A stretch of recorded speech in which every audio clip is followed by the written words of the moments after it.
रूस बढ़ा रहा है अपना सैनिकों की संख्या, अपने सैनिकों की संख्या। क्या बड़े युद्ध की तैयारी में रूस? यह बड़ा सवाल क्यों है?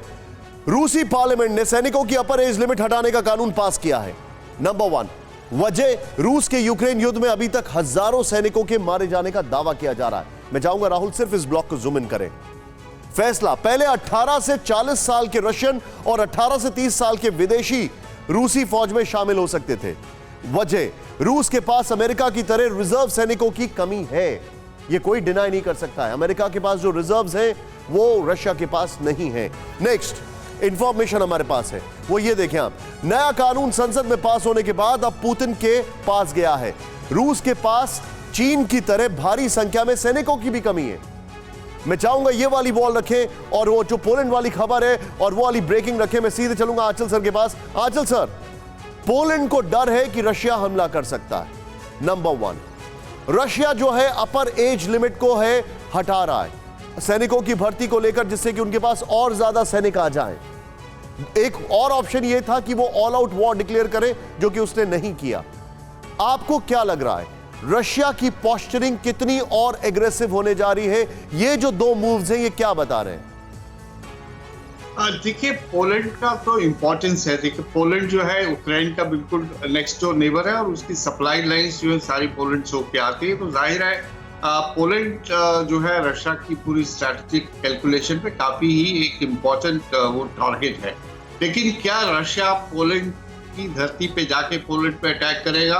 मुश्किल लगता है, क्योंकि यूक्रेन की तरह नहीं है पोलैंड। पोलैंड नेटो का मेंबर है और अगर पोलैंड पे डायरेक्ट अटैक होता है तो फिर ये नेटो पे अटैक माना जाएगा और कलेक्टिव सिक्योरिटी के उनके जो ऑब्लिगेशंस है उसके तहत पूरी नेटो जो कंट्रीज है they will be having the legitimate right, फिर सब मिलके एक साथ रशिया पे अटैक कर सकती है।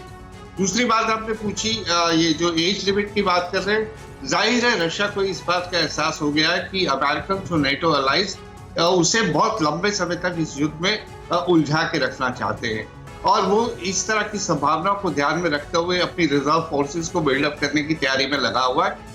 ये एक उसे इस बात का एहसास है कि लड़ाई आज या कल भी शायद खत्म नहीं होने वाली है। ये शायद उसकी कैलकुलेशन से बाहर चला गया है। तो इन संभावनाओं को ध्यान में रखते हुए ये सब किया जा रहा है। जहां तक पोस्चरिंग का सवाल है, मुझे लगता है हाल के 2-3 दिनों में जो सबसे बड़ी पोस्चरिंग हुई है वो रशिया और चाइना ने मिलकर ईस्ट चाइना सी और सी ऑफ जापान में उस समय जॉइंट एरियल एक्सरसाइजेस करी थी, जिस समय क्वाड के 4 बड़े बड़े देशों के नेता वहां मीटिंग कर रहे थे। तो मुझे लगता है इससे बड़ी पोस्चरिंग कोई पिछले दिनों में मैंने नहीं। लेकिन यहां पर सर इसी के साथ एक और इंटरेस्टिंग खबर आ रही है। खत्म हो चुके हैं रूस के 60% मारक क्षमता वाले हथियार। यूक्रेनियन मिलिट्री इंटेलिजेंस का दावा, शॉर्ट्स के साथ राहुल, सैन्य साजो सामान की जल्द भरपाई नहीं कर सकता रूस के कई बड़े हथियार खत्म होने की कगार पर, यूक्रेन का यह कहना है। आइए जरा बिग बॉल पर मैं आपको बताना चाहूंगा यूक्रेन का यह असेसमेंट है। हालांकि अब देखिए मैं इसको बहुत ज्यादा पिंच ऑफ सॉल्ट के साथ देता हूं। यूक्रेन का दावा, रूस के हथियार जो है वो आधे से ज्यादा खत्म हो चुके हैं। The Kyiv independent anyway, Ukraine ने दावा किया है कि युद्ध में अब तक रूस के 60% विध्वंसक हथियारों को वो गवा चुका है। नेक्स्ट चेंज करें इसको यहां पर बड़ा तेजी से। युद्ध में नष्ट हथियारों की भरपाई करने में रूस को लंबा वक्त लगेगा, यूक्रेन मिलिट्री इंटेलिजेंस का यह कहना है। नेक्स्ट, रूस के पास अव्वल दर्जे के हथियारों और गोला बारूद की भारी कमी है, यूक्रेन ने यह कहा है। नेक्स्ट, पश्चिमी प्रतिबंधों की वजह से रूसी कंपनियां हाईटेक मिसाइल बनाने में असमर्थ हैं, यूक्रेन यह कह रहा है। 24 फरवरी से अब तक यूक्रेन पर 1474 रूसी मिसाइल अटैक और 3000 से ज्यादा एयर स्ट्राइक, यह यूक्रेन ने कहा है। मैं चाहूंगा एक बहुत शार्प रिएक्शन इस खबर पर लेना चाहूंगा और नीचे जो सैनिकों वाली ब्रेकिंग है राहुल वो ऑन करें आप। जल चतुर्वेदी सर, एक इंफॉर्मेशन ये है सर कि रशिया के पास सैंक्शंस की वजह से जो चिप्स की जरूरत है या मिसाइल के लिए जो रॉ मटेरियल की जरूरत है उसकी कमी हो रही है।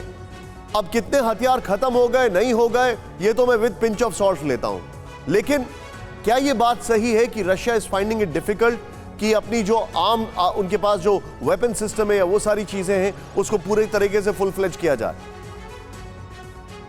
बिल्कुल, मेरे ख्याल में ये इसमें कोई खास दम नहीं है। असली दम है जो पहली आपने न्यूज दिखाई कि वो उन्होंने एज लिमिट बढ़ाई है।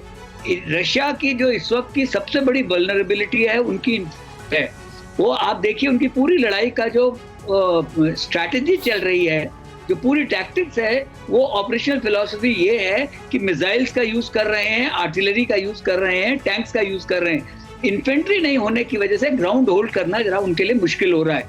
तो ये एक बहुत बड़ी उनकी कमजोरी है। जहां तक हथियार कम पड़ रहे हैं, ये मेरा ख्याल है, ये आपने बिल्कुल ठीक बोला कि पिंच ऑफ सॉल्ट, क्या बता, सैक ऑफ सॉल्ट के साथ आप दीजिए। केव शेव की कोई वैल्यू नहीं है, कोई वैल्यू नहीं है। ये ऐसे ही बोलते रहे, क्योंकि रशिया ने अगर इस लड़ाई के लिए आए हैं तो वो एक लंबी लड़ाई के लिए तैयार हैं। अमेरिकन भी कह रहे हैं कि वो 9 महीने के लिए तैयार हैं। अमेरिकन कह रहे हैं कि 9 महीने के लिए तैयार। यू आर एब्सोल्युटली राइट कि वो 9 महीने के लिए तैयार हैं। अड़ी सोमवार से शुक्रवार शाम 6 बजे सिर्फ TV9 भारतवर्ष पर।